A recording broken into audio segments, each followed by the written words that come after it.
guys. We may have to start again. Anyways, we're going to have to start over.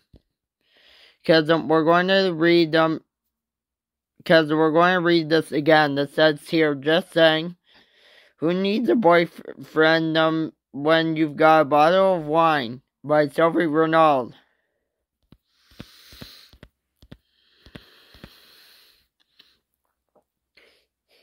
Even though it was Friday and my birthday, I only stayed in the pub for the one glass of wine. I know I'm right. A couple of years before, I'd have been all over the opportunity to have a wild night out on the town and get happily shit-faced with my colleagues.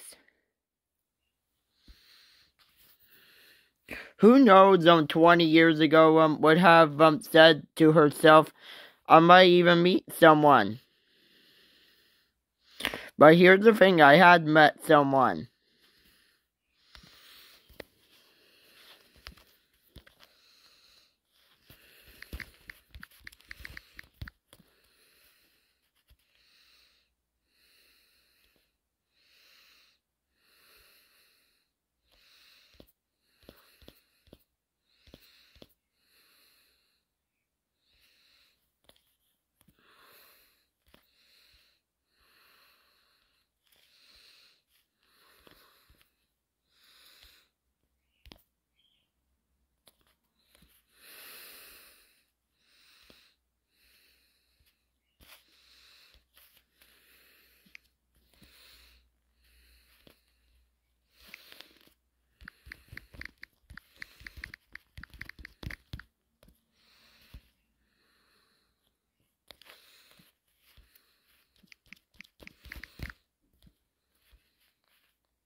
Okay, let's see the first thing.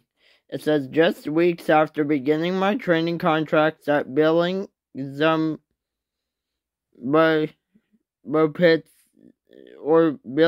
Pittsford down, a London law firm that was almost but not quite in the so-called magic circle of the super elite. I'd hooked up with Joe, who'd start in the same cohort of ambitious Navi,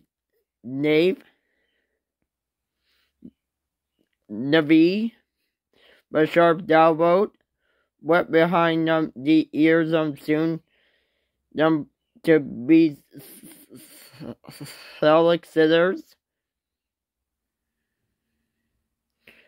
solicitors, as I had.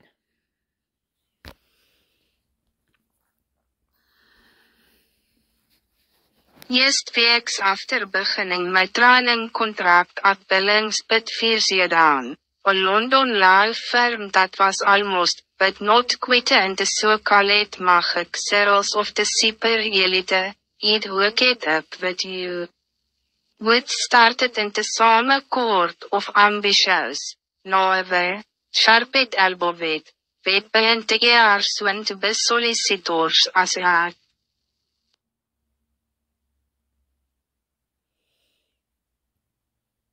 Okay, let's read it in English instead of African, to see if that looks right.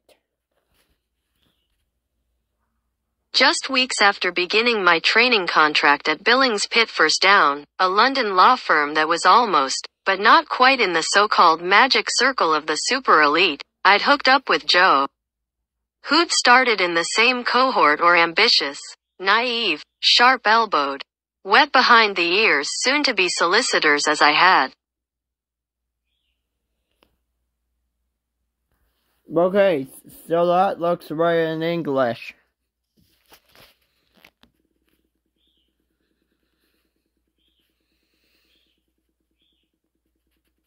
Oh my gosh, it still feels cold in here.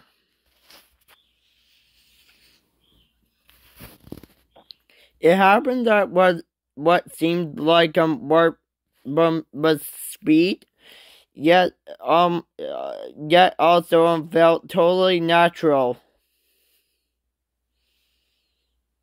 Within weeks, I'd been spending almost every other night at his and he'd been spending the rest of the time at mine, both of us heading back to our respective shared flats on Sunday nights to catch up with laundry, open our posts, and reassure our flatmates that we weren't disappearing into the vortex that sucks some new couples out of their relationship circles never to return.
Okay, let's read the next one. But we both knew, even in those early days, that meeting each other was going to change both of our lives in a big way, for a long time. Okay, that's checked off.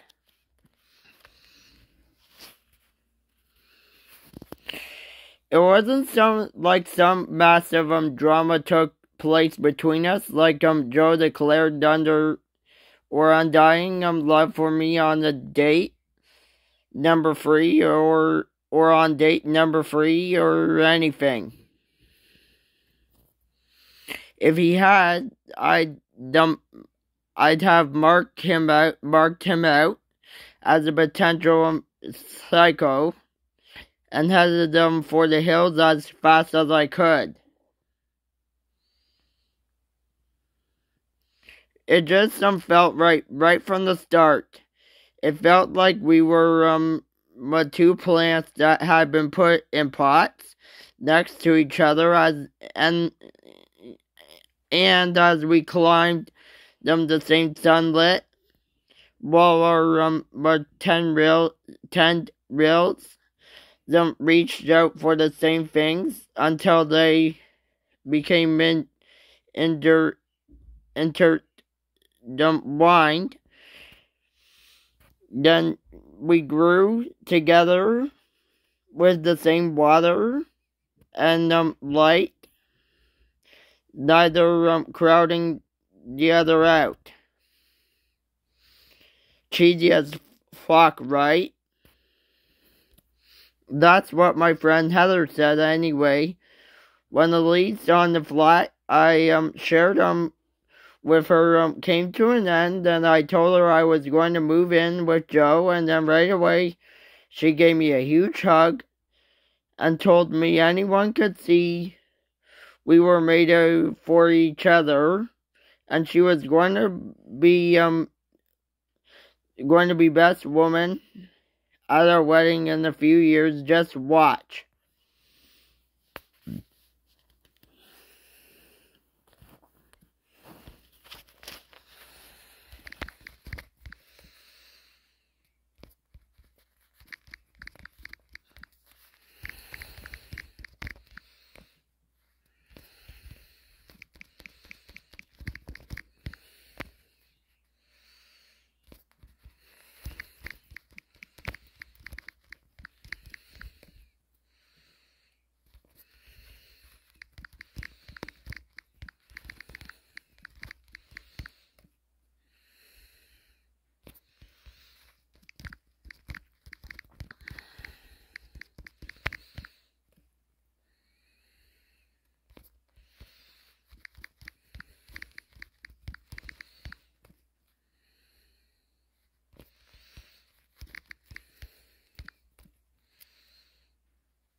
Okay.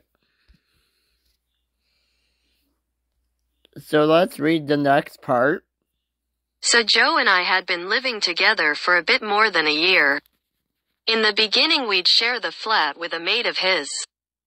But when Chris had offered a job in Dublin, we'd figured out that we could just about afford the rent by ourselves, and decided to go it alone, together.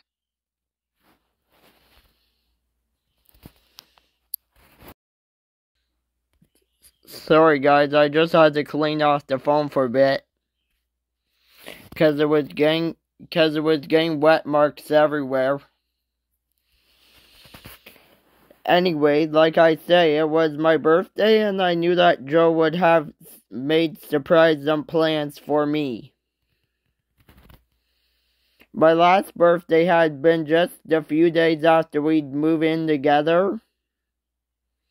And we saved up to buy a bottle of the most expensive champagne either of us had ever tasted, ordered the Chinese takeaway and ate it on the living room floor because we didn't have any furniture yet. It had been perfect this year. I guess he might have booked the table at a local restaurant or something, and I wanted to get home and change out my work suit into some prettier and more comfortable and get ready to celebrate being 27.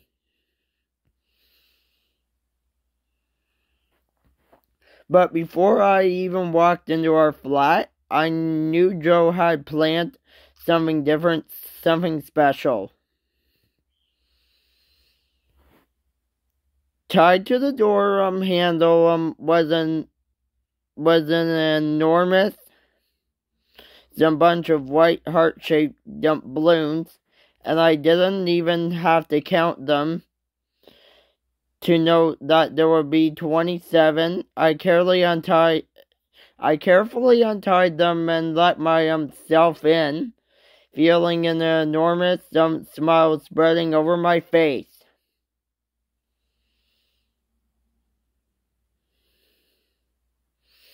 Okay. And then, let's start with this part.